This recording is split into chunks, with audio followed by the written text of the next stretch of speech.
Hi Earth Signs, Taurus, Virgo, and Capricorn. Welcome po sa aking channel. At ito ang inyong Daily Gabay Tarot Reading for June 12, 2024.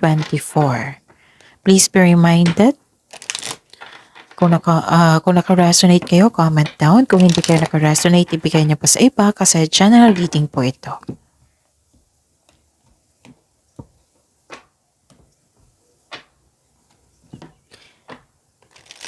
Gamitin ang reading na ito bilang gabay lamang.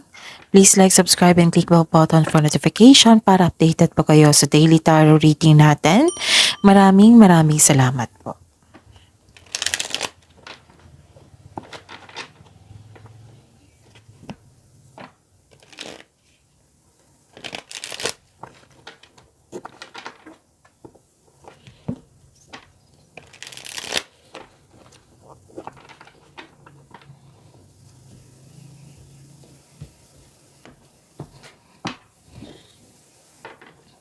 Spirits Guide, mga ganap ngayong June 12, 2024 para po kay Taurus, Virgo, and Capricorn. I need 3 cards po.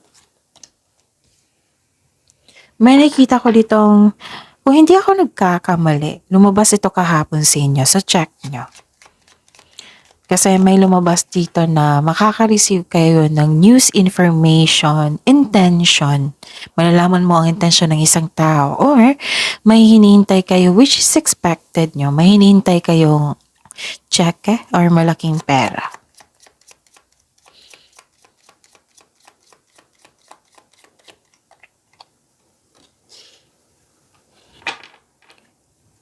So, malaki ang influence ng babaeng ito. Sa araw nyo ngayon, it might be siya yung nagbigay ng sakit ng ulo or peace of mind. Tapos, may nakita ko ditong hesitation or hindi kayo makagawa ng desisyon kasi may dumating na opportunities or choices na kailangan nyong gumawa ng desisyon. O, kailangan nyong pumili. Pwede din may nakita ko ditong separation. Pwede din separation of responsibilities or literal talaga na separation kasi necessary.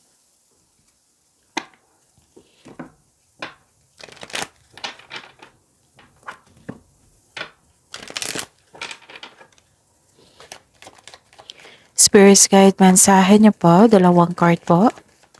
2 cards po ang kailangan. Mensahe niyo po para kay Taurus, Virgo, and Capricorn ngayong June 12, 2024.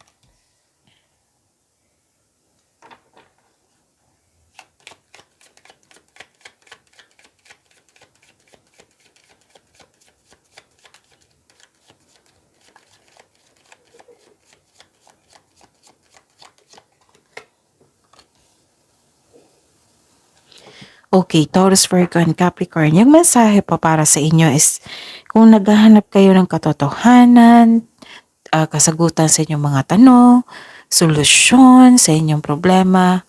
Ang sabi po dito, the answers are within and get the big picture. Spirits Guide, energy po ni Taurus, Virgo, and Capricorn ngayong June 12, 2024.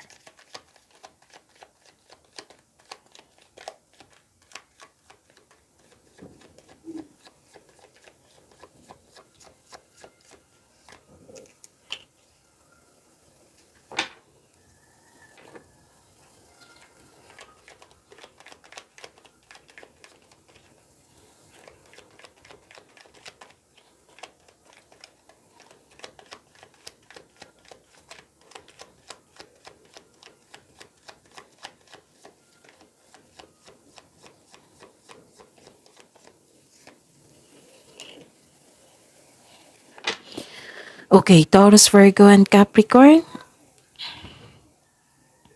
Nagkaroon ng, bakit hopeless kayo dito?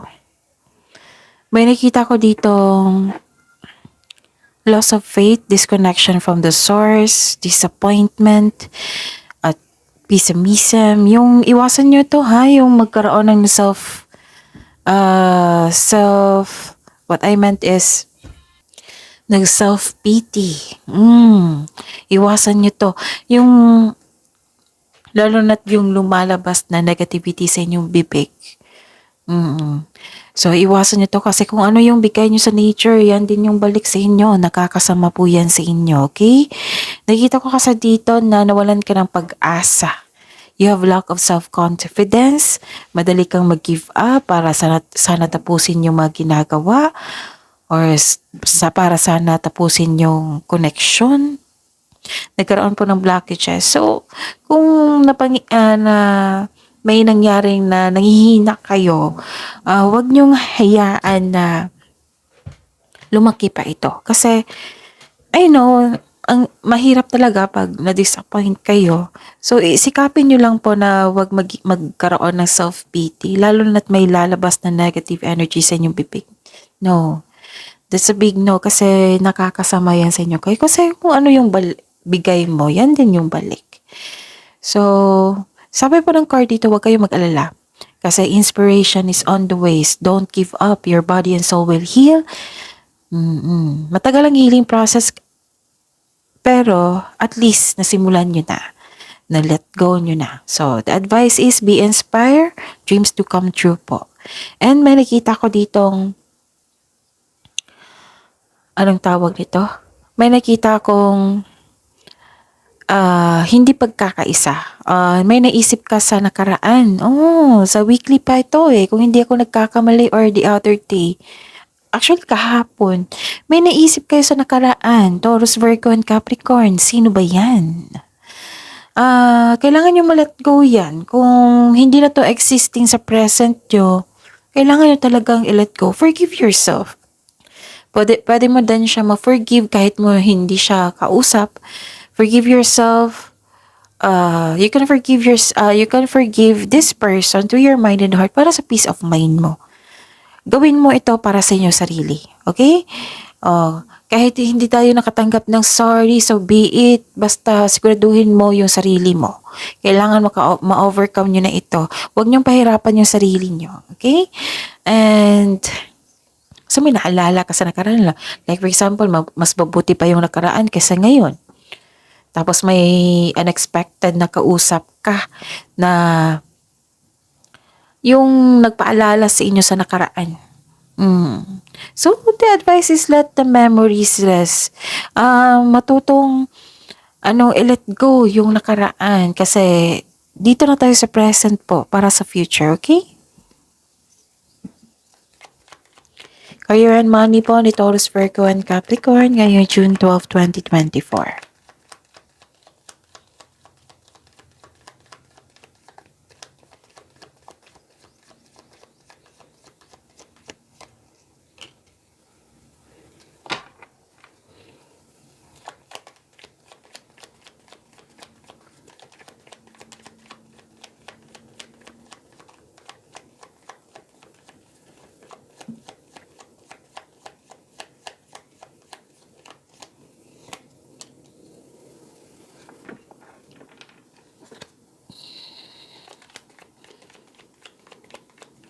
Okay.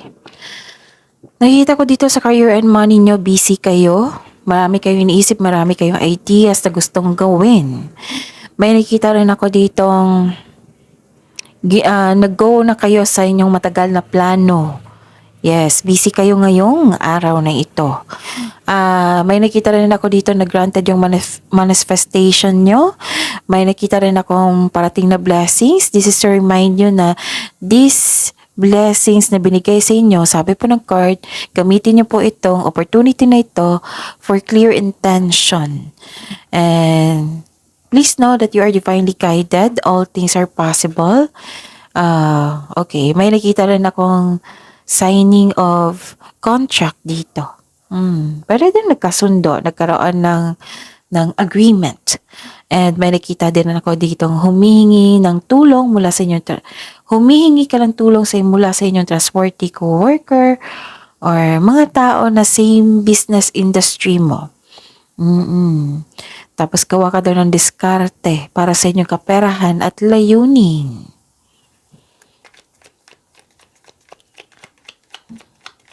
Spirit's Guide, Love, Life, Self-Love, Partnership, and Romance, Taurus, Virgo, and Capricorn, ngayong June 12, 2024.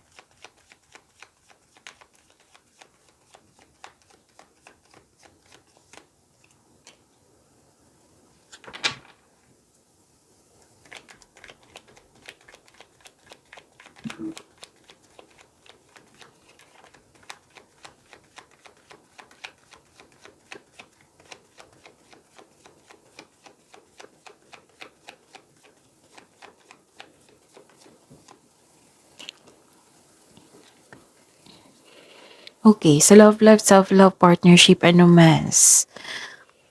May nakita ko dito na hindi nalagaan yung sarili or may concern kayo sa isang tao na hindi nagbigay ng halaga sa inyong connection, sa inyong relasyon. You felt cut off loving yourself or ayaw mong basta may ano dito. Hindi nalagaan yung sarili or kung may kakilala kayong buntis or kayo, mag-ingat kayo. Kailangan ng maagang check-up dito. Okay? Tapos, may disconnection dito pa. Pwedeng hindi nagkaroon ng pagkakausap. Nagkaroon ng lack of inspiration dito. May blockages pa ako nakita. Kailangan ng pagbalansa dito. Pagbalanse sa panahon sa sarili, sa pamilya at sa trabaho. At kasi nakikita ko sa inyo dito na buhos ang inyong oras sa inyong career. And yung wala ng time sa sarili at sa pamilya. Kailangan talaga ng pagbalansa dito. May nakita kong away dito. Tension, may concern sa irresponsible. Kanina pa to 2 card po. So, yun. So, see you tomorrow, Taurus, Virgo, and Capricorn. Please like, subscribe, and click the button for notification para updated po kayo sa daily tarot reading natin. Maraming salamat po.